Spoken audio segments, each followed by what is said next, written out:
So it's really a wonderful evening here. Before I begin, put your hands up and give us a loud Hari Bol if you are attending Rise 2025.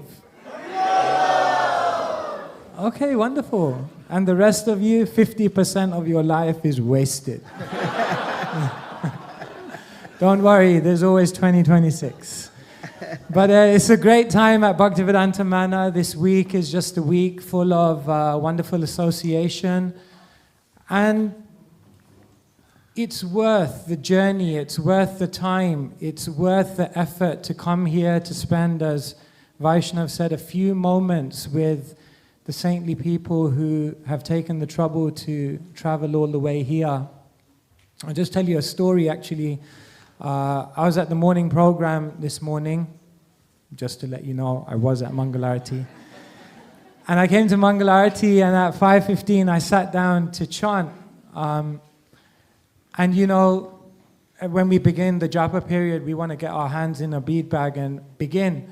And so I did, but I noticed someone next to me who was at the manor for the first time, clearly new. And you know, the japa time can be a little bit also existentially unnerving for someone who's never seen it before, you know. Sometimes we tell them, yeah, we just chant and be happy, and they're looking around and everyone looks a little more intense than happy. Anyway, so this person was next to me, and cut a long story short, he said, this is my first time at Mangalarati. And I said, oh wow, that's beautiful. Where did you come from? He said, I came from Wembley. I said, that's even more beautiful. Wembley is a tirtha. But do you know the amazing thing? This person left home at midnight and walked all the way from Wembley to the manor to come here for Mangalarati.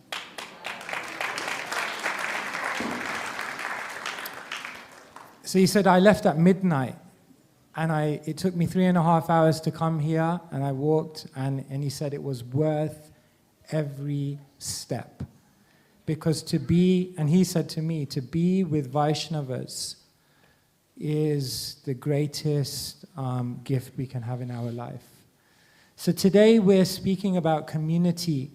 And in a community there can be so many difficulties. There's sometimes misunderstanding, there's sometimes a feeling of disconnection, but actually there's so much beauty, there's so much wealth, there's so much opportunity. And what our speakers will do today is they'll unlock some of that for us. How can we benefit from being in community? But more importantly, what can we do as members of the community to create this community? You see, we can be in a mood of complaining, or we can be in a mood of contributing. You see, we can be in a mood of criticizing, or we can decide to be in the mood of understanding. We can be in the mood of competing, or we can decide to be in the mood of collaborating.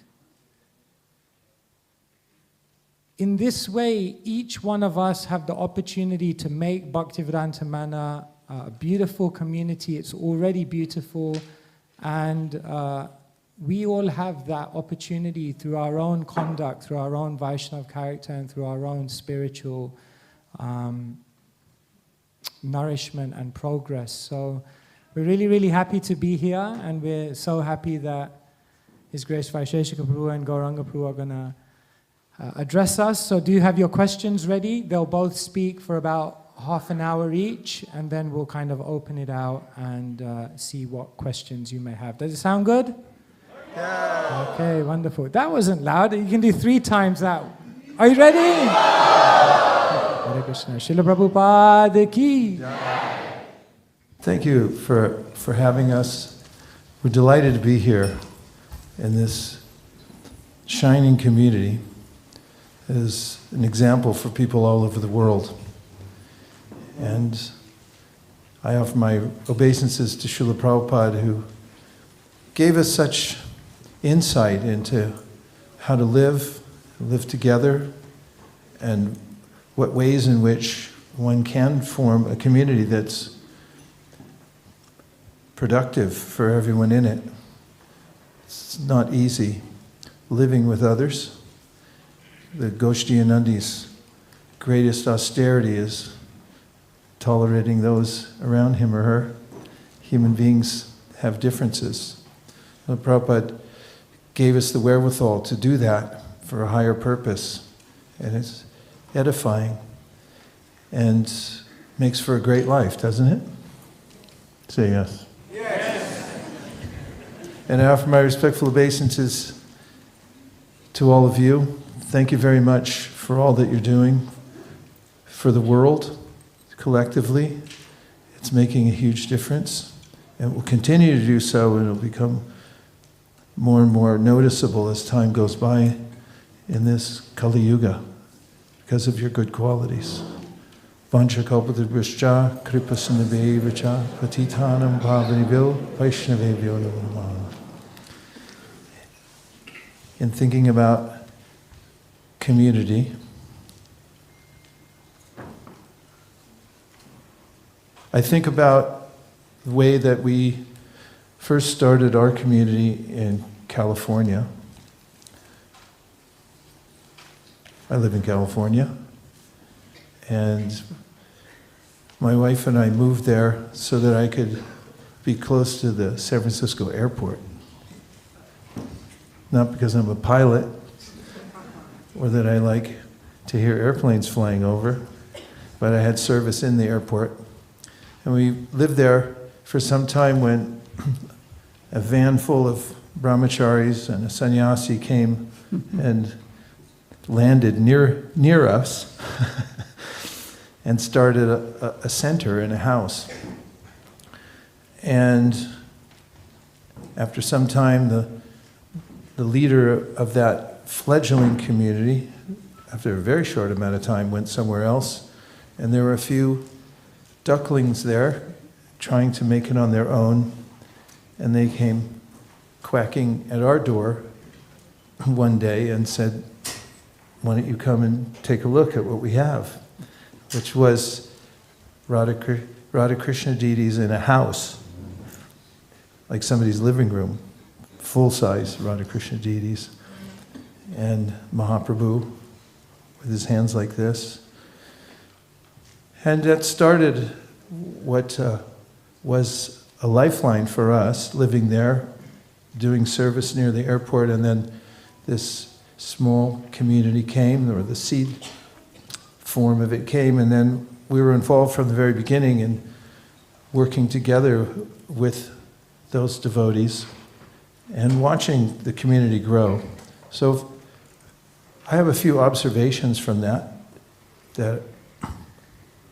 have become principles by which we've held together our community over many years. One of them is that in the Sri Chaitanya Charitamrita,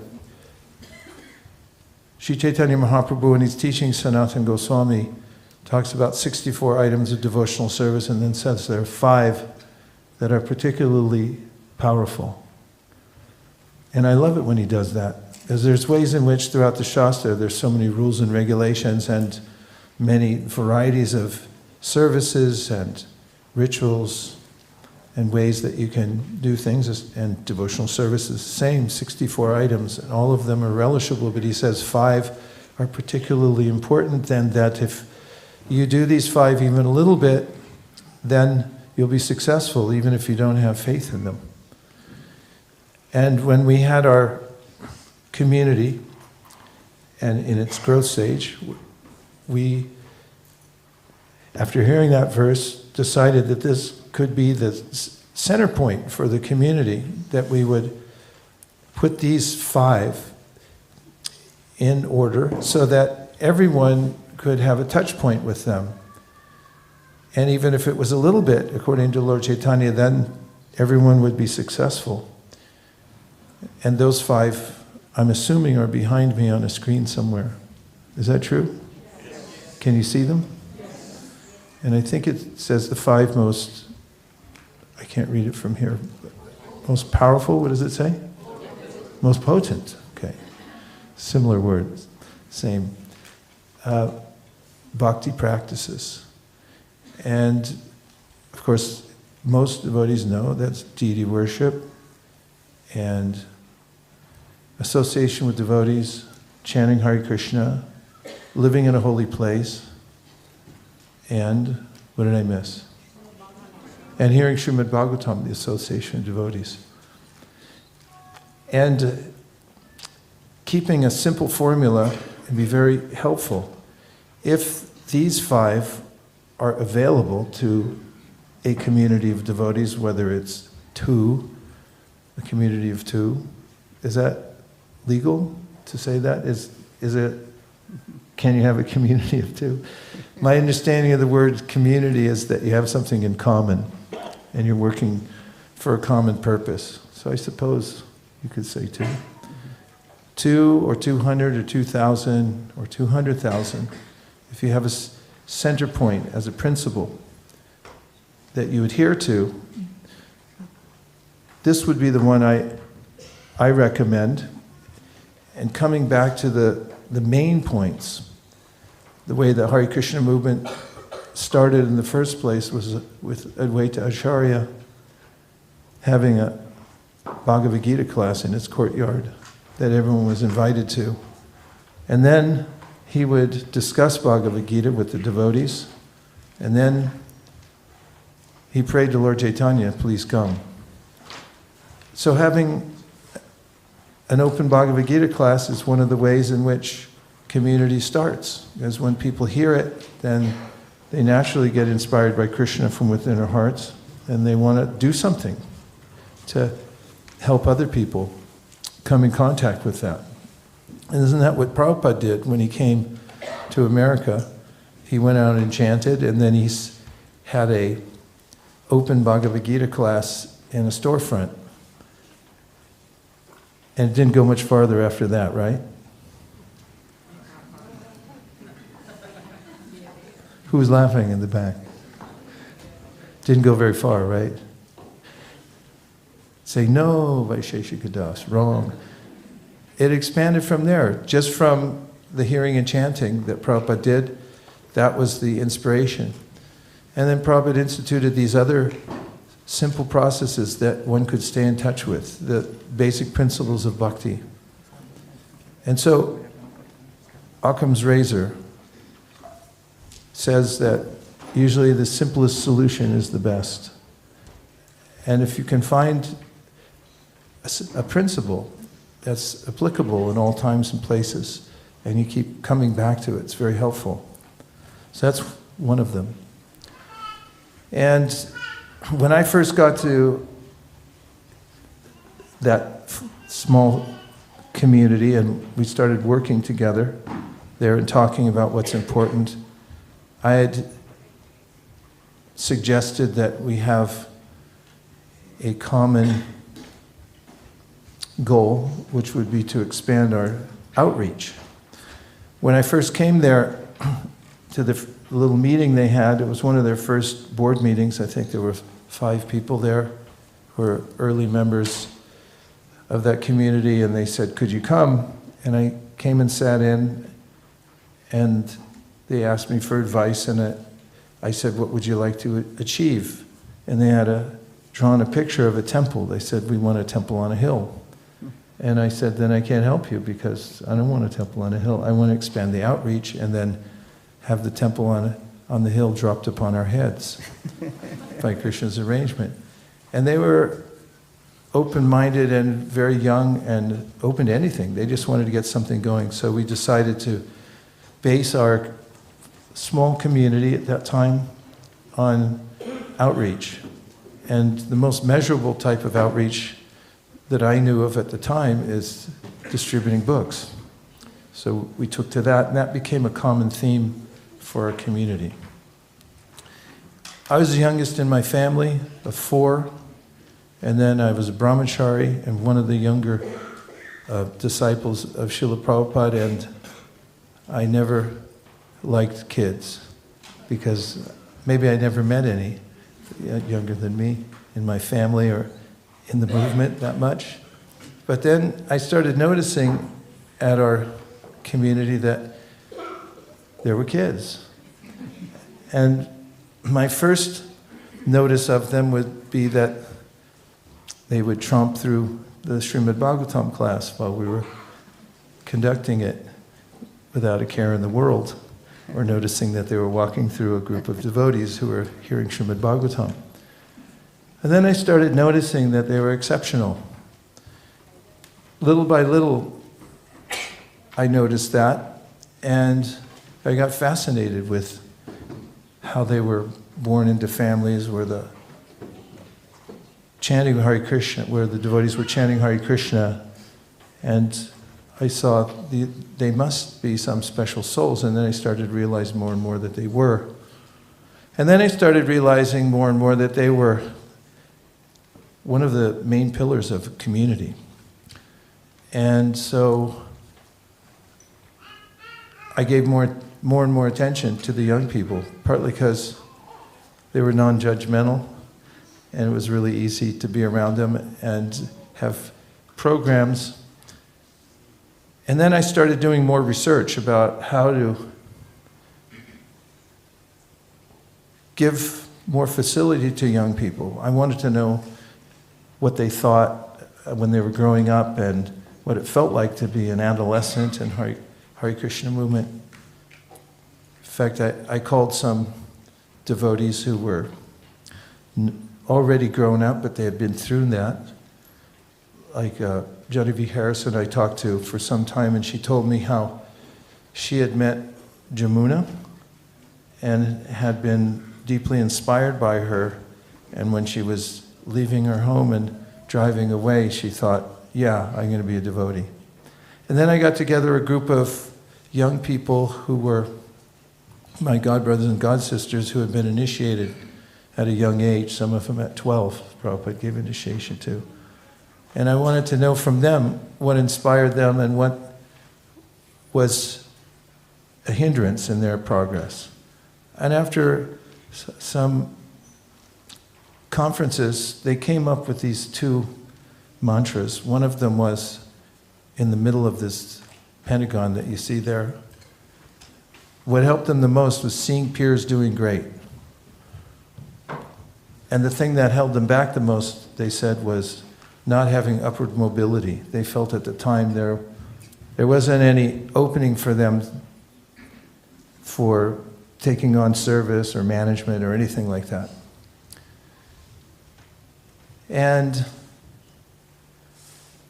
then I started noticing that young people gravitated oftentimes, and in many places around ISKCON, to kirtan.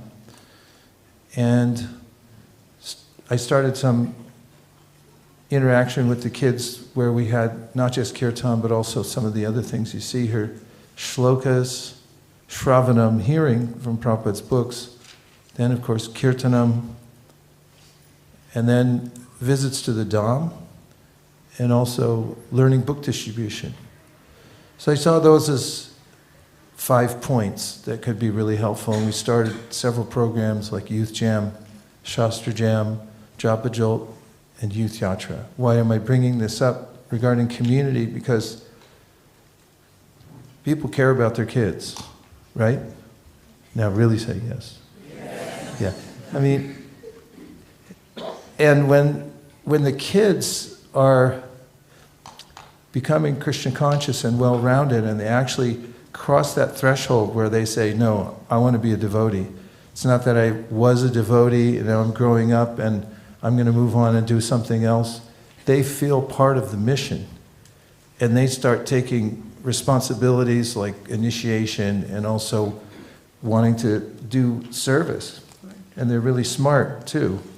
And they bring in everybody else. They bring in the rest of the community. It enlivens them.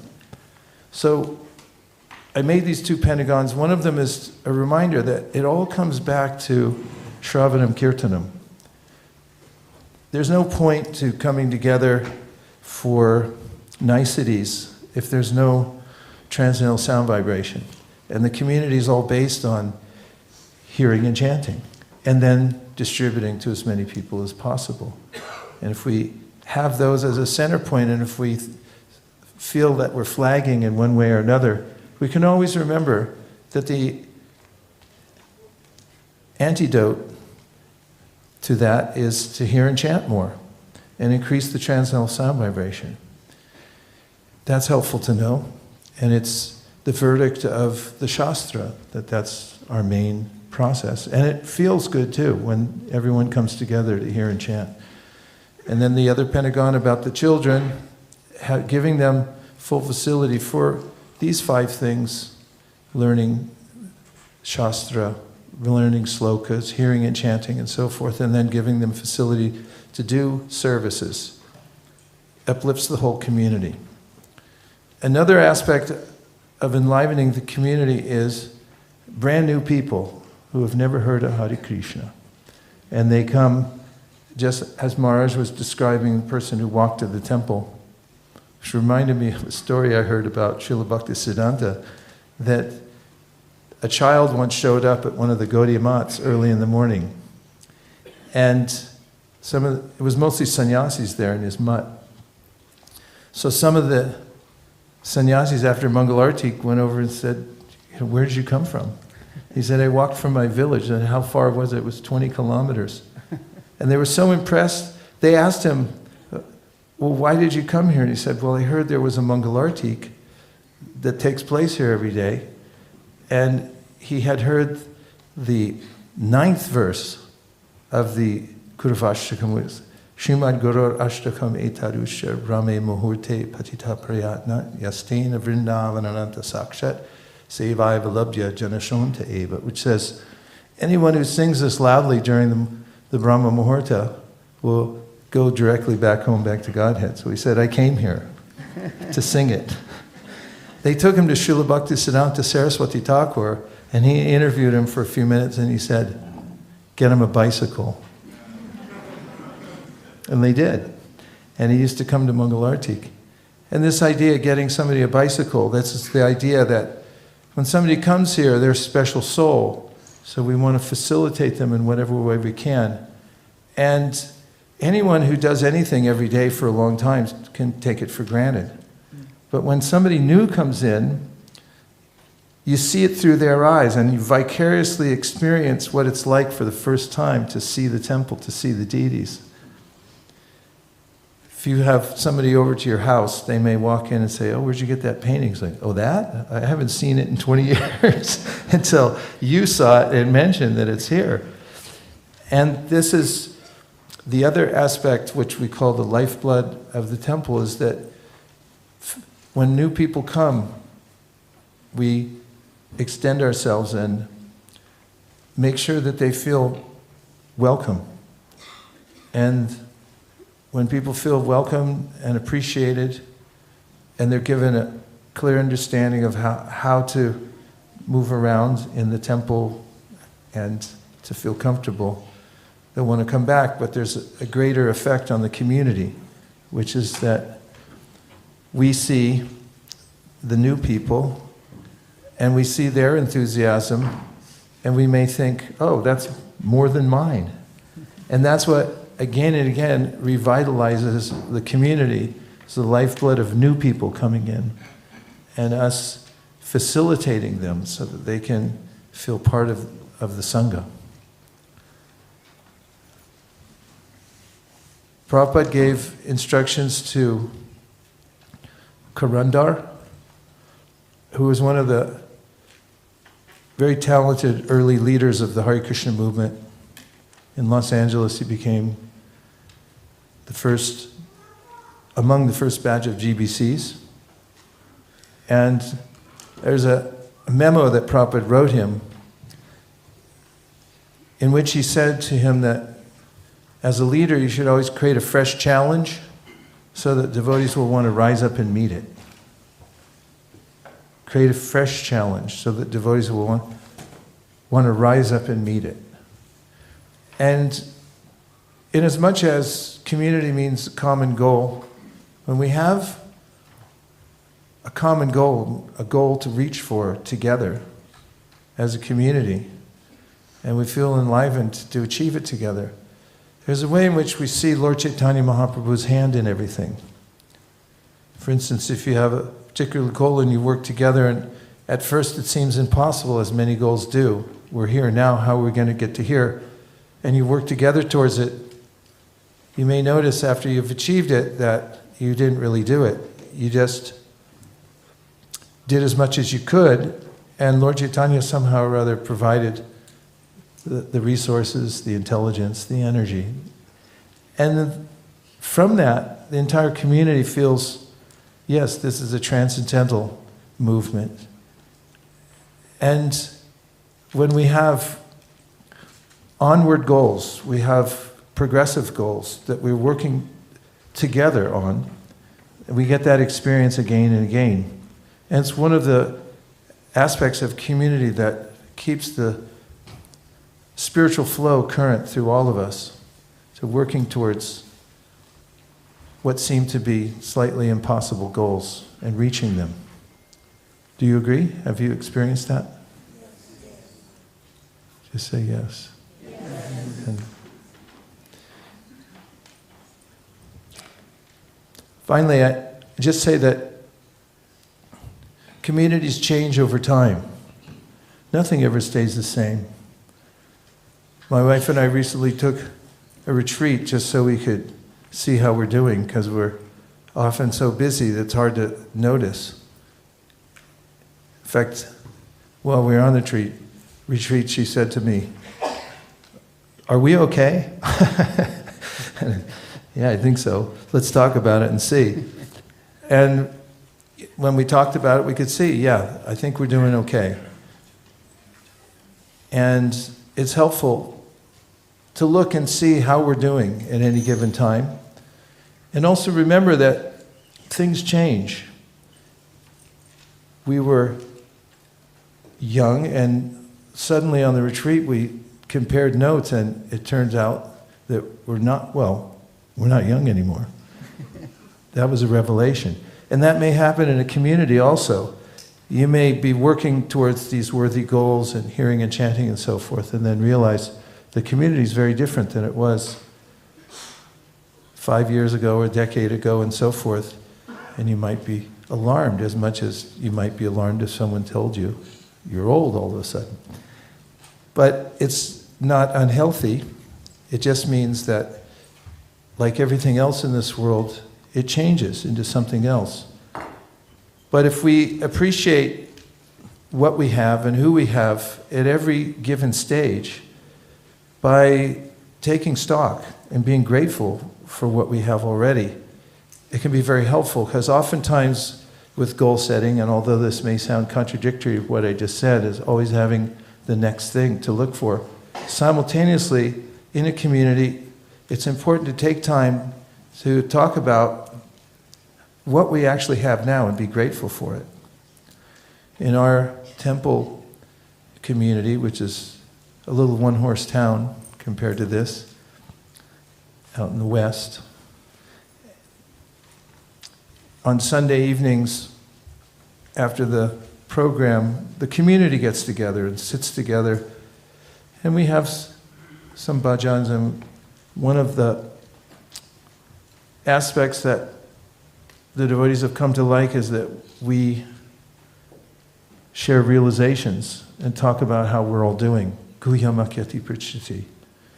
And during those times when you actually hear from the community members, you'll start to feel that, oh, I didn't know that guy was so smart.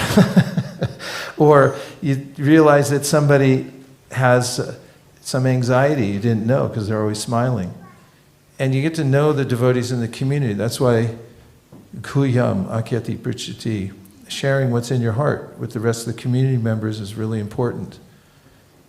And we needn't be afraid of doing that because we're among friends. And if we deliberately do that, to hear what others are thinking, and also just some sessions where you appreciate what you already have, can be uplifting to everybody in the community.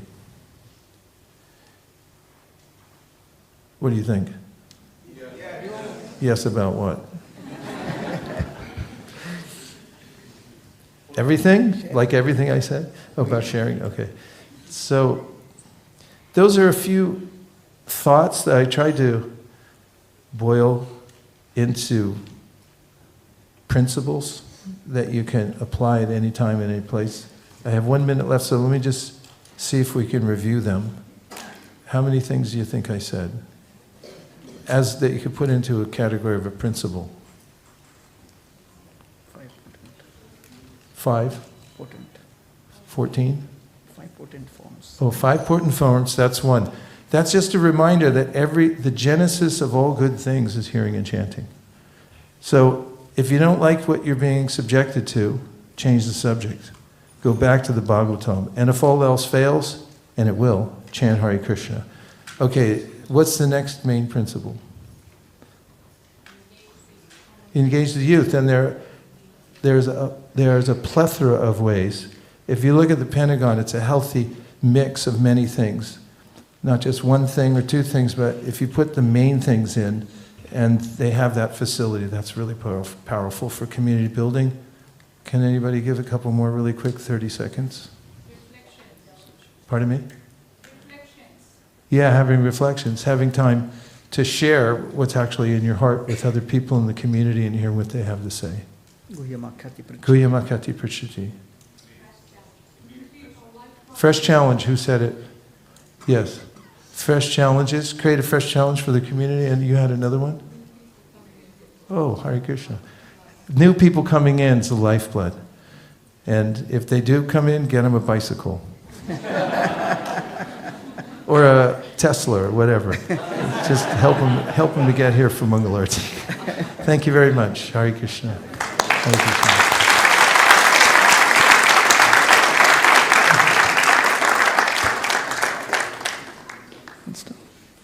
Om Ajnanatimirandhasya Jnananjana-shalakaya Chakshurunmritam Yena Tasmai Shri Guruve Namaha Namo Vishnupadaya Krishna Preshtaya Bhutale Śrīmate Bhaktivedanta Swaminiti Namine Namaste Saraswati Devi Gauravani Pracharane Nirvisheshi Shunyavadi Paschati Deshtarane Jai Sri Krishna Chaitanya Prabhu Nityananda Shri Advaita Gadadhar Srivasadi Gaura Bhakta Vrinda Hare Krishna Hare Krishna Krishna Hare Hare Hare Ram, Ram Ram, Hare Hare, Hare Krishna. Thank you, Vaisesika Maharaj, for a fantastic description about the principles of community. I'll begin with a story where Srila Prabhupada in the very initial days, 1965-66, in that period when he just started giving lectures. So the room was filled with various hippies, somewhere high on drugs. And Srila Prabhupada on that day was speaking on the 15th chapter of Bhagavad Gita, and he spoke about Vaikuntha.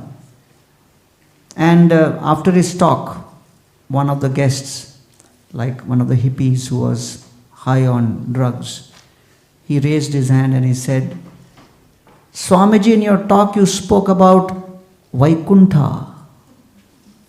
Vaikuntha. What is that Vaikuntha? And Prabhupada looked at this person with great compassion and he was thinking, how do I explain Vaikuntha to someone who's already on an easy journey to other planets?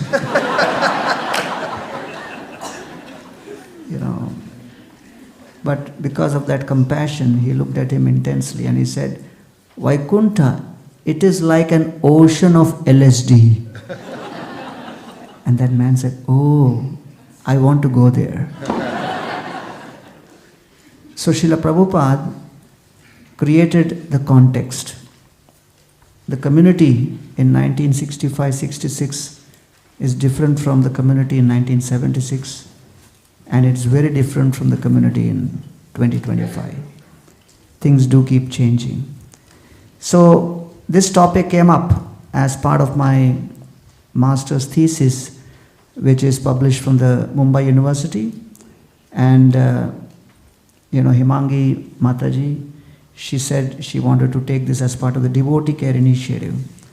So I'll just share with you some principles from the Chaitanya Charitamrita, because I wanted to do a master's on this and then do a PhD, which I've now registered for, as part of a sequel so that we can try to unpack some of these principles. And from this analysis of the Chaitanya Charitamrita, few points I'll just like to share. Principles of community building. First is respectful deliberation amidst differences of opinion, and that was alluded to by Vaisesika Maharaj. In Kali Yuga, it's going to be a very regular affair where there will be differences. But how can we have dialogue, deliberation, discussion, even in the midst of disagreement? Is that possible? Can we have cooperation and collaboration instead of conflict and competition? Lord Chaitanya dealing with Sarvabhauma Bhattacharya, great example. Lord Chaitanya told him, I am willing to hear for 7 days. And he was sitting and hearing for 7 days. And this is Nimai Pandit, the scholar par excellence from Navadvip, who knows practically all of the scriptures, the logic, the reason, everything. But he was humble enough to sit quietly and hear for 7 days. And then he says that Sotrera arta bhashya kohe prakashiya tumi bhashya kah sutrera arta achadiya. That you have spoken some commentaries on Vedanta Sutra, but your commentaries seem to be like clouds which have covered over. And I can't understand this. And so, Lord Chaitanya specifically says, this is not what Vyasadeva gave. Vyasa Sutrera Artha Jaiche Suryera Kiran Swakalpita Bhashya Meghe Kore Achadan. So Vyasadeva's explanations are like the sun, but your interpretations are like the cloud which has covered it over. So Lord Chaitanya was quiet for 7 days, but when he spoke, he was gentle, but he was firm. And he expressed what he wanted to express.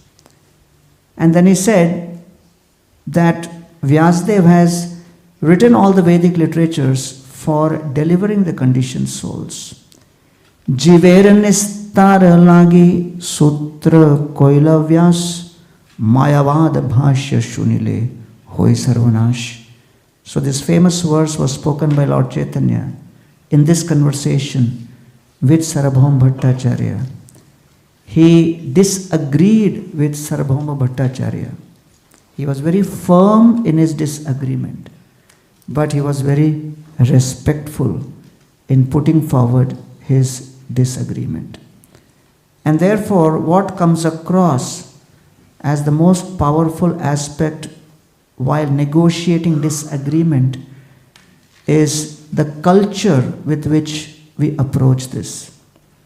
The culture should be that of respect, the culture should be that of reciprocation and trying to understand the truth rather than trying to prove who is right or who is wrong. And Srila Prabhupāda, when he was in Amritsar, and many times devotees take this quite literally, and when we speak about Mayavad, sometimes various kinds of disagreements do manifest, arguments manifest. Prabhupada was in Amritsar, and there was like a sammelan, a gathering, various people were speaking about spiritual aspects of Hinduism, and most of the interpretations were all monistic. So Srila Prabhupada suddenly got up and started walking away. So there was this devotee who was going to speak, who was like waiting for Srila Prabhupada to come on stage, and he approached Srila Prabhupada and he said, Srila Prabhupada, you are the next speaker, where are you going? Prabhupada said, they're all speaking, the philosophy, everything is one, everything is one. I'm not very inspired to stay here and speak. Better you speak. And this devotee said, Srila Prabhupada, I am very new. How can I speak? You are supposed to speak. And Prabhupada said, the level at which they are speaking, whatever you know is more than enough. And Prabhupada walked away. And this devotee, he came on the stage and he said, you're all saying everything is one, everything is one. So I have a question for the audience. Is stool on the street same as Rasgulla the sweet? And the audience was shocked because they were all like elderly Indian sadhus, Hindu sadhus. After his speech, there was a stir and they came to Srila Prabhupada complaining and they said, your disciple, he's speaking very disrespectfully. Prabhupada said, what happened? And they said, he's telling us to eat the stool. Prabhupada called these devotees. Did you say that? He says, no, I just gave an example. That everything is one, everything is one, they are saying. So, can Rasgulla the sweet be same as stool on the street? I just gave an example to make a point. Prabhupada turned to these, complaining sadhus and told them, my American disciples, they give very graphic examples. So, excuse them. I apologize. Please go. I'll take care of this. So Prabhupada was very gentle, very respectful, and they left. Then Prabhupada turned to this devotee and he said, what was that? Rasgulla, the sweet, and stool on the street. Excellent example. So the important thing is time, place, and circumstance. When Bhishma Dev sees Pandavas along with Lord Krishna entering, Tan sametan mahabhaga upalabhya vasuttama pujayan asa dharmagya desha kala vibhagavit. That Bhishma could not lift a single finger, a single limb, because every inch of his body was inundated with arrows. He could not offer the traditional hospitality. What options he had? There was only one organ which could move, the tongue. So as per time, place and circumstance, he offered welcome verbally what was possible within those constraints. So therefore, this is the first principle in community, that differences of opinion may be there, but Lord Chaitanya Mahaprabhu resorted to respectful deliberations. And when Sarvabhauma Bhattacharya becomes a devotee, and then in the morning Lord Chaitanya goes to meet him and gives the Mahaprasad, and Sarvabhauma Bhattacharya is, without even taking a bath, offers obeisances to that Mahaprasad and honors it. Lord Chaitanya Mahaprabhu is in ecstasy. And he says that Ajimui anayase jininu tribhuvan Ajimui karinu Vaikuntha arohan. Today I feel that I have conquered over the three worlds. I feel I have attained Vaikuntha. And why do I feel like that? Because Ajimura Purna Hoila Sarva Abhilash Sarva Bhaumer Hoila Mahaprasadi Vishwas. Today, Sarvabhauma Bhattacharya, who is supposed to be a monist, who doesn't have faith in the Lord's energies, is now respecting the Lord's Mahaprasad, which means he is accepting the deity as transcendental and the Lord's remnants as respectable. That means there has been a major transformation. So Lord Chaitanya Mahaprabhu appreciated the fact that it's difficult to transform people's hearts in this world. Even more difficult to transform the hearts and opinions of highly intellectual people. And therefore, when Sarvabhauma Bhattacharya was transformed through Lord Chaitanya Mahaprabhu's genius, Lord Chaitanya was very, very blissful to see that transformation. But the way he enabled that was in a very respectful manner. Second is, Lord Chaitanya Mahaprabhu, as part of his community of devotees, had fulfilling discussions with persons of the same ideology. As Vaisesika Maharaj mentioned, 6 loving exchanges. Madchitta madgata prana bodhayanta parasparam. And as Bhagavatam says, parasparanu kathanam pavanam bhagavat yasha mitah rati mitah tushti nivritta mitha atmana. Mitha means an activity performed between two. In this world, the highest pleasure is experienced through maithun or sex. But there is something which is higher than that. Mitah rati, higher pleasure. Mitah tushti, higher satisfaction. And that is through two people coming together to exchange Krishna Katha. Parasparanu Kathanam Pavanam, it is purifying Bhagavat Yasha, the glories of the Lord. So Lord Chaitanya Mahaprabhu personally demonstrated this. And as an example, he is discussing with Thakur Haridas. So interestingly, the Chaitanya Charitamrita says, Sannyasi Pandita Ganer Korite Garvanash Nicha Shudra Dwara Kore Dharmera Prakash. Lord Chaitanya Mahaprabhu had a particular approach. He smashed the pride of sannyasi and Brahman born scholars. Korite Garvanash. He did not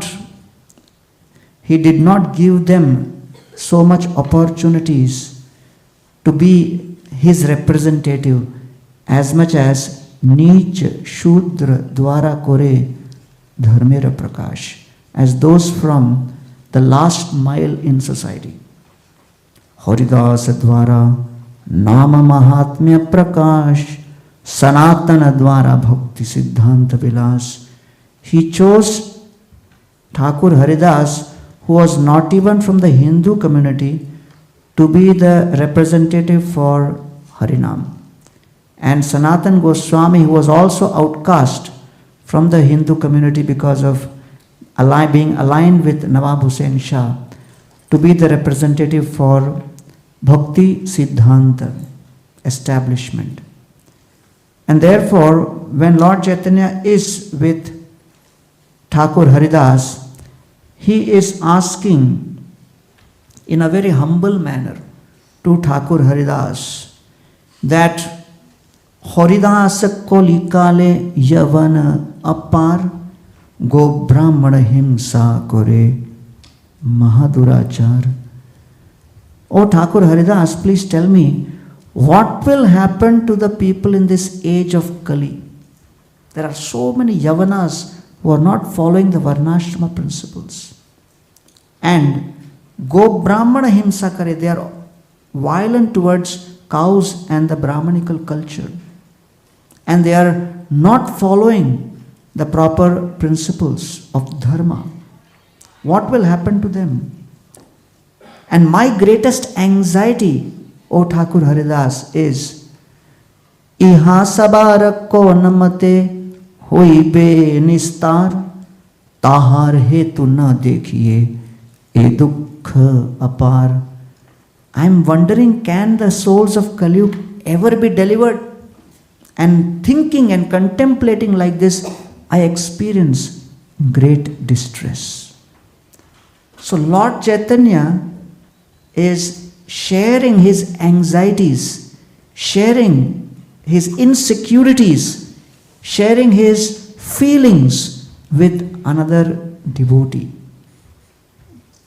So all of us need that support in a community. So you may say, hey, Lord Chaitanya, he came, Yagya Sankirtana Praya Janti Sumedasha Krishna Varnam Tusha Krishna. Why is he doing? Is it a drama or what? Why is he doing like this? No, he is actually feeling that anxiety. And he is revealing that anxiety to Thakur Haridas. So Thakur Haridas is also not, rubbishing it. Say, come on, Lord, what is this? If you are in anxiety, what will happen? People will be in anxiety hearing that. No, Thakur Haridas understands Lord Chaitanya Mahaprabhu is in anxiety. So Srila Prabhupada also would be in anxiety. Great powerful personalities, the leader of the community, they will also be in anxiety. So sometimes we think, they are the leader. So our job is to keep bombarding them. So devotee care includes leader also. Right? So it is not that devotee care for others and for leader it is devotee's care. So, Lord Chaitanya Mahaprabhu is in anxiety and Thakur Haridas respects that. And how he responds is very interesting. And the first thing Haridas Thakur says, Haridasa kahe Prabhu chinta na koriha yavana samsara dekhi dukkha na bhaviha. Please do not be in anxiety. Why? There is the holy name which has descended. He is telling Lord Chaitanya. And one may think, hey, what is this going on? Lord Chaitanya appeared to give the name. But that's the beauty of satsanga. Each one of us at different points in our journey will be put in situations that the very solutions we have shared with others, we may not be able to access that when we need it. Because mattah smritir jnanam apohanam cha. At that time, we need others to help tell us. Sanatan Goswami has heard the entire Sanatan Shiksha over 2 months at Varanasi. And after that, within short duration, Sanatan Goswami is so hopeless because he got sick. And he got this skin infection. Because of that, he became so hopeless that he is planning, I will commit suicide. Where has all the philosophy gone? The philosophy is there, but still there are moments we become so vulnerable. We need the support of the devotees. We need the help of the devotees. And so Lord Chaitanya Mahaprabhu is telling him, hey, what is this? You think you are useless? I have got so many plans for you. Krishna Bhakti, Krishna Prema Seva Pravartan, Lukta Tirtha Uddhara Ar Vairagya Shikshan. You are supposed to be going and recreating the whole Vrindavan, establishing the lost holy places, writing all the literatures. I have all these plans for you. You are supposed to be an instrument in my hands. You can't be in such a hopeless state. So Sanatan Goswami is highly intellectual, highly philosophical, big scholar, very influential, very powerful personality. But there are moments where he is also prone to be so vulnerable that he has become hopeless. And therefore, the community of devotees is needed so that we can have these conversations. And through those conversations, we can actually revive and recreate hope and feel that, yes, this is what I want to do in this association of devotees. This is what is my mission. And you need that support from others. So, Prabhupada says, this is the way in which we should approach the community of devotees. Where Thakur Haridas is telling Lord Chaitanya Mahaprabhu, Haridasa kohe Prabhu chinta na kariha. Don't worry. I am there for you. I am there with you. I am there to support you. We need that assurance. Even the leaders need that assurance. Even those who are very big scholars and who are always been at the forefront, who are leading things, they may need that. And within a family, each member may need that. So we should always remember that. Yesterday I was just sharing this pastime that when we started the eco-village, there was a lot of skepticism, why we should be doing this and why we should not be doing this and all that. And initially it was like a, small simple place where 25 acres was there, one kitchen building was there where 2-3 brahmacharis were staying. And it was infested with snakes and wild boars, the whole place. And one of these brahmacharis would snore so loudly that the boars would run away. So, they were kind of brahmacharis who did not like the city, so they were very happy there. And the brahmacharis in the city, they didn't like the village. So we were happy where we were. So, but then when Radhanath Swami started saying that we need to develop the eco-village, that's where the anxiety began. Because none of us like to be pushed out of our comfort zone. And Maharaj always quotes from the Śrīmad-Bhāgavatam, Bhakti begins when you move out of your comfort zone. Right? Bhakti begins when we move out of the comfort zone, because there was a time when none of the brahmacharis, like Maharaj said, I want this eco-village as a gift on my 60th birthday. I told him, now you are putting emotional pressure. That's not fair. And he said, you guys are not listening to regular instruction, what can I do? So then, I put up a sheet in the Chopati Brahmachari Ashram. Any brahmachari want to sign up to offer their services for the next 2 to 3 years as a gift, as an offering for the 60th birthday, please sign up. And I expected it to be full. And after 1 week, it was blank. And I told Maharaj, it's not working. We have only one option, to shift brahmacharis who have no option. And who are that? Trainees. The new bhaktas who freshly graduated. And they were all sitting, and Maharaj came to give a talk, and they thought it's the graduation ceremony lecture. And the next thing they knew was they landed up at the eco-village, the whole batch of 25, May 1st, 2010, Labor Day. So, to cut a long story short, there were a lot of people who were very upset. The congregation could not, figure out what was going on. The vision was not clear. The brahmacharis who shifted there in the peak of summer, they were asking me, why are we here? And I was telling them, I am also asking the same question. So let's not prolong the conversation. Let's continue. There seems to be a plan. Krishna will reveal it. And then the biggest challenge was from the finance team, the finance committee. What's going on? What's the plan here? How long are you going to be there? How much are you going to spend? What's coming out of this? Nothing is coming out.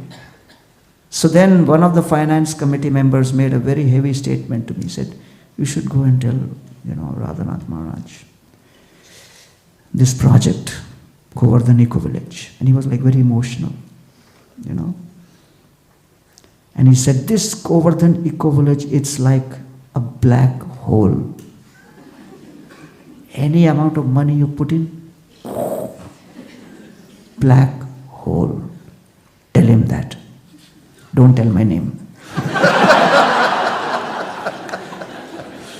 I'm revealing in confidence because my heart is very heavy. Because I can't handle this. I get emotional when there is expense like this. Expense without cause. I said, there is a cause. I can't see it. You can't see it. He's seeing it. He's seeing it. One day we will also see. He says, no. So I told Radhanath Swami, Maharaj, people are questioning this. Said, who is questioning? Someone. Who is that someone? It's in confidence. What is confidence? I'm saying, don't ask me those questions. I'll tell you the comment. I said, what's the comment? He said, this devotee was telling, this Govardhan Eco Village project is like a black hole. And Maharaj immediately, within 1 second, he said, yes, it is a black hole. I said, who? You agree? He said, Krishna is black and he is the absolute whole.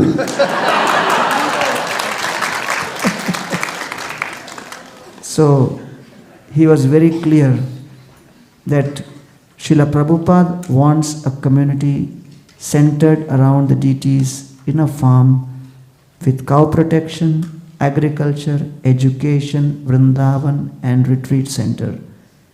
If that's what the acharyas want, we should do it no matter how difficult it is, because ultimately community is centered around pleasing the parampara, pleasing the acharyas. And we continued on the journey with limited faith, but to our credit, we didn't stop working. In 2019, we got around 10,000 visitors. Then post-COVID, we started getting 100,000, 200,000. In 2024, we got 1 million visitors at the Eco Village. So, many times when the community is starting off, you begin with, as they say, first you form the community. As soon as you form the community, there is storm. When there is a storm, then there is reform, and then there is norm, and then there is perform. So it takes time before things fall into place. So I'm very grateful that I got a chance to share the platform today with Vaisesika Maharaj, one of my heroes, and one of the main reasons why you're a hero for me, I've not even shared with you before, which I want to share now, with your permission. It's because he is one of the largest distributors of books all over the world, and especially their community leads in book distribution. So you may think, well, wait, that's not the main reason. That many temples do distribute books, many temples in India also distribute books. But why I especially respect him is because generally when the books are taken by the temples from the BBT, we take it at a price and then we sell it at a margin. And that margin and profit is usually kept by the temple, and we use it for various purposes. But Vaisesika Maharaj throughout his career has given the 100% of all the profits back to the BBT.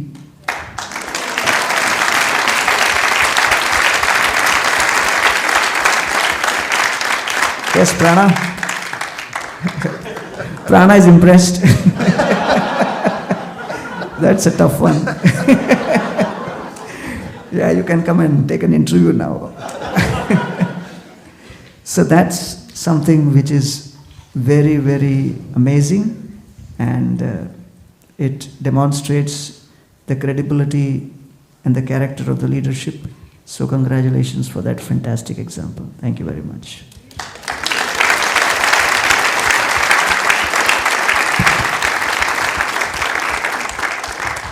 Hare Kṛṣṇa, can we please thank our speakers by putting our hands in the air, chanting the holy name one time. Hare Kṛṣṇa, Hare Kṛṣṇa, Krishna Krishna, Hare Hare, Hare Rama, Rama Rama, Hare Hare. They've very kindly given us time to ask questions. So if you have any questions, we have devotees with the mic. They can come to you, but clearly raise your hand if you have a question, and you'll be given a mic. Just because we have people watching online, please try to be audible so the speakers can hear and the devotees online can hear as well. So if you have a question, please raise your hand. Thank you. Hare Kṛṣṇa. Vishwamba Prabhu. Hare Kṛṣṇa. Thank you very much for the enlightenment tonight, Vaisesika Prabhu and Gauranga Prabhu. I was sometimes we are impressed, by some special points that there was, they were flowing tonight. One from Vaisesika Prabhu that he mentioned that Srila Prabhupada very much liked the challenge. He wanted the leader to raise the challenge, for devotees to meet. And on the other hand, Gauranga Prabhu, you mentioned about opinions and reminded me of there's one purport where Prabhupada says, the proof of the individuality is that everyone has different opinion. And then Prabhupada goes on about different opinion means it gives birth, to disagreement, like you mentioned before, and disagreement brings dissolution. Now, I wanted to reconcile, these two phenomena. Sometimes, as a leader, I've been leading for many, many years, but I've been baffled on this. Sometimes there are devotees, young devotees, or even a gurukulis, or hidden talent in the community who challenge, with their opinion in a nice way to have things done very nicely. And clearly speaking is their opinion. You can't take it away from them. And it's, sometimes a leader, he thinks, he knows it all. And we have a tendency, to put the weight on the opinion of intelligent devotees in the community. And also Prabhupada said, he wanted devotees to grow very healthy in individuality, independence, and being intelligent. So I would like to see, I failed myself on that as a leader, because very often the response is a reactive rather than proactive. As a leaders, we hold on, to our supreme opinion, and we try to disregard, other opinions, in the community, which are more valuable, to bring the growth and the healthy relationships. I didn't want to sound like Keshava Maharaj said, that if someone has an opinion, it's not necessarily that he's criticizing the doings of the leaders or the community, but it's just that, they want to see things better. Now, my question to you is, as a leaders in the community, how do we find that common ground, from these big synergies of opinion amongst devotees, and, move forward together without any creating dissolution? What the leader has to do to,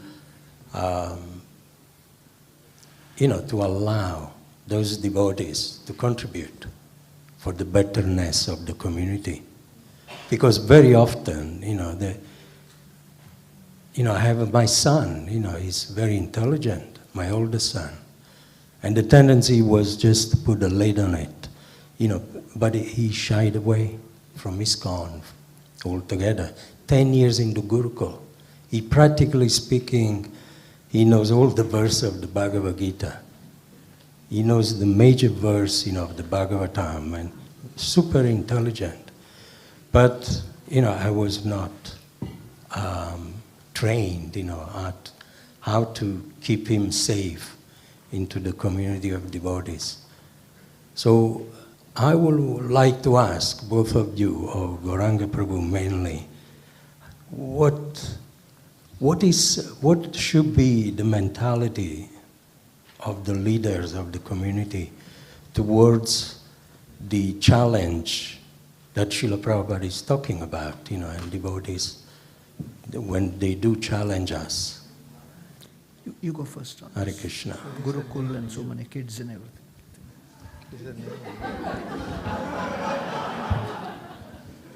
He's insisting I go first, so I'll be brief. It's not so much an intellectual or philosophical issue normally. It's an emotional issue, and it has to do with whether members of the group feel valued. And I've noticed that leaders who take time, as Maharaj had mentioned a moment ago, to respectfully dialogue and try to understand, so that there's a sense that we care about you even if you have a different opinion. It's a matter of the heart. And if their hearts change, the the driver. And whichever way the heart goes, that's the way the mind and the rest of the body will go. So it's important to have that sense that it's not coming from ideology as much as it's coming from a sense of being cared for, being appreciated, and being loved. And you said proactive. We can be proactive in those things and create an environment that helps all types of people to feel valued. Because, last point, there's a way in which you can put mission over devotees. And I remember when Chopati first started getting famous, it was one of the new ideas which put devotees first. Mission comes second. And that works. Om Tat Sat. Thank you. I think moving forward, the leadership has to be more driven by grihasthas, because practically 99.99% of ISKCON is all grihasthas. So maybe in the first several decades, there were lots of sannyasis and others who were leading. But we need to now come to a balance where the communities are led by people who understand what are the needs of different contingencies within the community. Because I'm speaking as, I'm on the GBC, but I'm a brahmachari, so I have a very limited experience on various elements. I have a lot of experience on every aspect of ISKCON temple, because I have practically served in every department of an ISKCON temple. But socially, I have my severe limitations. So therefore, we need more and more grihasthas to be initiating gurus, to be on the leadership bodies, so that the policies can then be made by understanding the pain points on the ground. Right? When you have kids, when you have families, then you understand what are the difficulties and challenges and the pain points, and then that will then decide the policy making accordingly. So I remember when my father met Radhanath Swami the first time, he didn't have any good impression about ISKCON and all that before. But when he met Radhanath Swami, he just liked him. And Radhanath Maharaj asked him what you were doing all your life. And he said, Maharaj, for 40 years I served the steel plant. And then Maharaj immediately said, now you serve the tulsi plant. And then Maharaj said that tulsi is an embodiment of perfect seva. And so we do the tulsi puja, so we get empowered how to serve so that we can please. So therefore, many times in leadership roles, we may not have that privilege that our decisions are actually accurate and positively please all the contingencies, but we are improving. So one of the biggest, I've taken up a role of GBC for human resource and capacity building within ISKCON, because today, ISKCON, amongst all spiritual organizations which I have observed, whether you consider Art of Living, Isha, or Sadguru, or Swaminarayan, or if you take Sai Baba, or this or that, multiple Hindu organizations you compare, the amount of talent which we have, no other organization can even match anywhere close to it. But the biggest challenge is we have not even unleashed 5% of that potential of the talent which we have. And for the next 50 years, I would say that will be the greatest ask from the congregation and community of devotees. How do we leverage that and get that talent unleashed for the benefit of Lord Chaitanya's movement? So that's where I come from. Thank you. Hare Kṛṣṇa.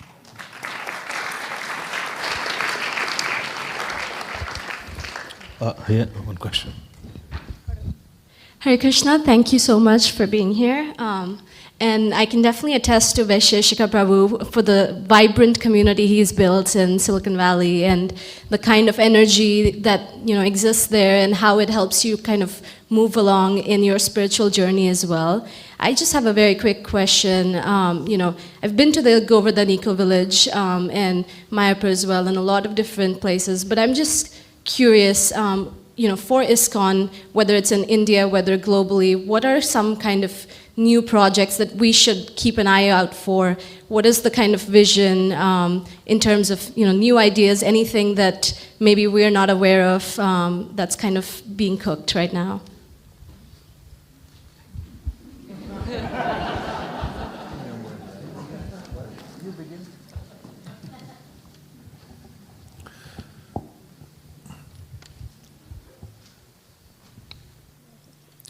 Well, there are many projects. None of them are coming directly into my mind, but I know when the leaders meet every year in Mayapur, the GBC meetings, and so forth, there's a lot of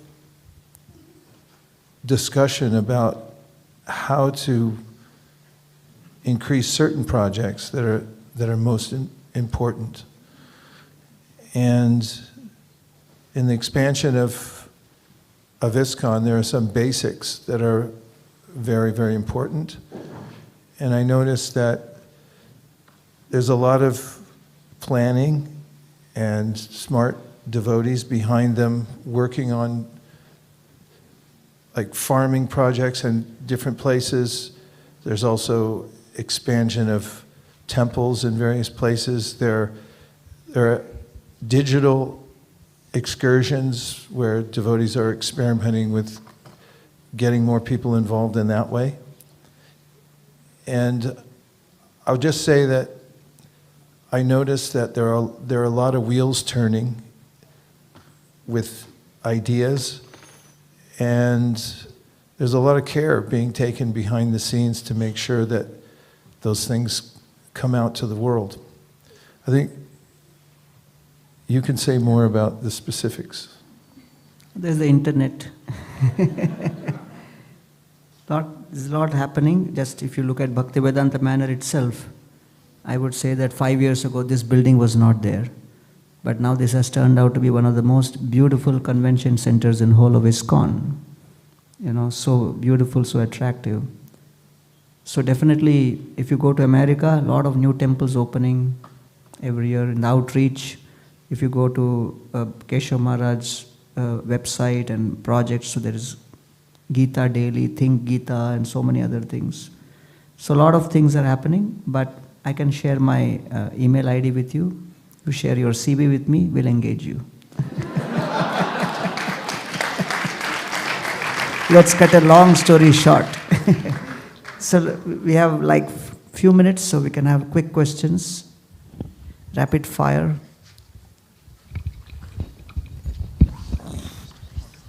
Hare Kṛṣṇa Prabhuji, thank you so much for the wonderful lecture. Just wondering, I have personally, from my personal experiences, got the opportunity to facilitate a Sangha, and there are different reasons people are coming in the Sangha to engage their children. Some of their children are in spectrum, so they just want help their children to kind of, be engaged and develop new skills. So my vision for my particular Sangha is that, okay, whatever reasons they have come for, I would help them for that. But ultimately it should be, we all will be in the same page, so that, the ultimate reason is to get Krishna. But what if you don't get enough support, because it's a big responsibility, and you need expertise in that, and I'm very new. You don't get enough support from the authority, let's say, because the priority is number, quantity, and it's not their fault, but you feel that you need more support, but you don't get that. So just a question on that.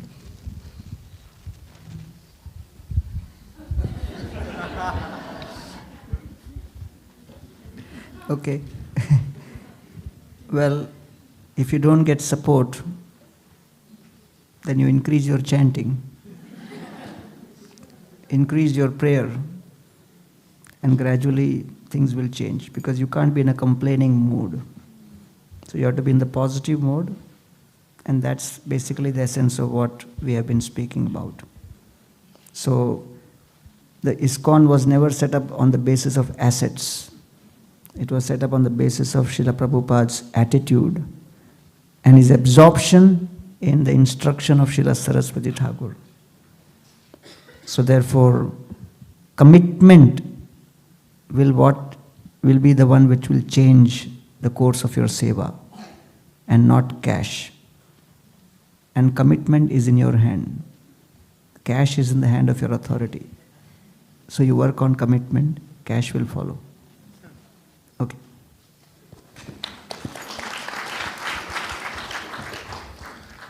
Hare Krishna. I wanted to first say thank you very much. You've both been a hero of mine right from the very beginning of my Krishna conscious journey. So it's a very privilege for me to be here. You mentioned Sarvabhauma Bhattacharya earlier. So the question I wanted to ask is that it seems to me that everything you both say makes crystal clear sense. And you seem light years ahead of many people and some of the things that they're saying. So how do you both personally deal with cognitive dissonance, where there's a saying, lead or get out the way? So sometimes it feels that things are obscuring or getting in the way. So how do you deal with that cognitive dissonance, because people are not caught up with where you're at? So I think it's high-level English. You go ahead. I find that there is a lot of cognitive dissonance, and it dissipates as I read Prabhupada's books. I think it's really important to read every day. Prabhupada mentioned that if you have issues you're dealing with, come together, read Śrīmad-Bhāgavatam and discuss. In such circumstances, there's a definite change in the environment.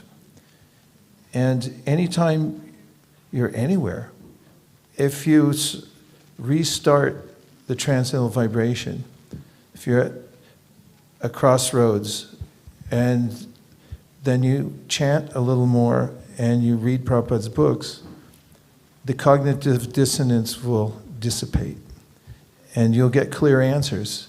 And it's also important to pray. So what Advaitacharya did was he held an open class on Bhagavad Gita and he prayed, but he just didn't pray in a normal way, he prayed hard. And the human body it's built specifically for prayer. And if we engage in intense prayer and take help from the Shastra, reading Prabhupada's books, and then chant Hare Kṛṣṇa with friends and also dedicate yourself to japa very deeply. We're not supposed to try to be great devotees, but we're supposed to try to chant great japa. And if you do that, then you'll get clarity. And that's the spiritual leadership means you have to have spiritual strength, and it comes from those touch points, chanting Hare Kṛṣṇa, reading Prabhupada's books. Yeah, I think she had a question. Hare Krishna. You spoke about the meeting of Sarvabhauma Bhattacharya and Lord Chaitanya, how Lord Chaitanya patiently listened to Sarvabhauma Bhattacharya very respectfully for 7 days, even though he was speaking the Mayavad philosophy. But in another place, Lord Chaitanya also says that when we listen to Mayavad philosophy, then everything is destroyed in our spiritual life. So I was wondering, how can we understand when we should listen to somebody respectfully while they ramble on, or when should we just, stop that or go away or something? Yeah, Lord Chaitanya was like the doctor who was healing the patient. So if we do not have the potency of a doctor, and we have a tendency to get infected ourselves, so better we run away. But if you have the potency of a doctor and you can heal, then you should stay. And that's what Lord Chaitanya did. His staying on and hearing ultimately transformed Sarvabhauma Bhattacharya. We may or may not have that potency. Okay? Hare Krishna. In Santa Cruz, California once, was a group of book distributors. I met a man, he had a daughter with him, she was 12. And I showed him a Bhagavad Gita. He said, oh yeah, I know all about these things. And he seemed okay with keeping the book till I mentioned that people often give donations, and it's not a bad idea. And then he immediately rejected it, put the book back in my hand, and said to his daughter, he was talking to his daughter, see, they're all no good. They just want money. And besides that, there really is no meaning to this at all.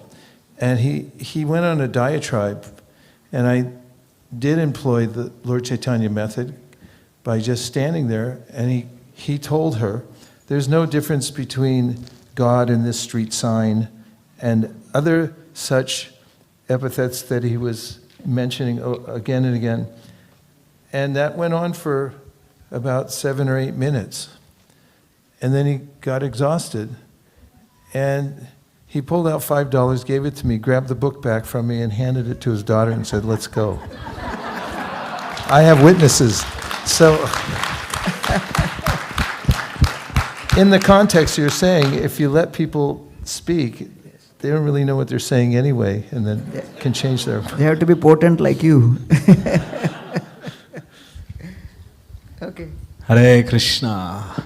Hare Kṛṣṇa. Hare Kṛṣṇa Prabhus, we are going to conclude the evening with a bhajan, so please do not all go, which won't be long.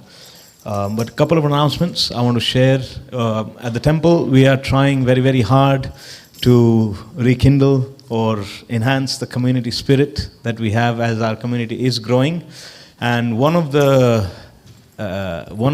programs that we want to do, or we do already, but we want to invite our community to, is the morning program. How many of you have been to Mangal Arati before? Okay, the others are hiding behind the hands. But we have an opportunity on the 27th of April, which is next week, Sunday, so not this one, next Sunday. We want to invite all of you and all our Bhaktivedanta Mana community to attend the Mangal Arati at 4:30 a.m. Haribol! Mangal Arati, chant with us. Keshav Swami is going to be there throughout the program, so something to look out to. Chant with us. We have Guru Puja, and then we will have class by His Holiness Swam Bhagwan Keshav Maharaj as well. So please, everyone online, 27th, Sunday, everyone is welcome and invited to the program from 4:30 in the morning. So please do come. Also, we have some books just on the tables at the back. One is the title of today's program, which is The Legacy of Community Building in the Bhakti Tradition. So if you'd like, before you leave, you can take one of those. And that is by His Grace Gauranga Prabhu. And there's another, The 4 Questions, A Pathway to Inner Peace, written by Vaisesika Prabhu. So they're available at the back.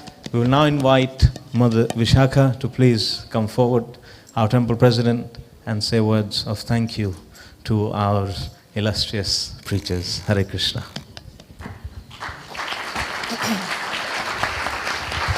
Hare Kṛṣṇa. I think I speak on behalf of all of us at Bhaktivedanta Manor. We're so grateful to you both for coming and giving us your association. We know that even a moment's association with a sadhu can give unlimited benefit to the conditioned souls. And I think all of us feel very benefited by your presence here, by your knowledge, and also by your enthusiasm and your steadiness in Krishna consciousness.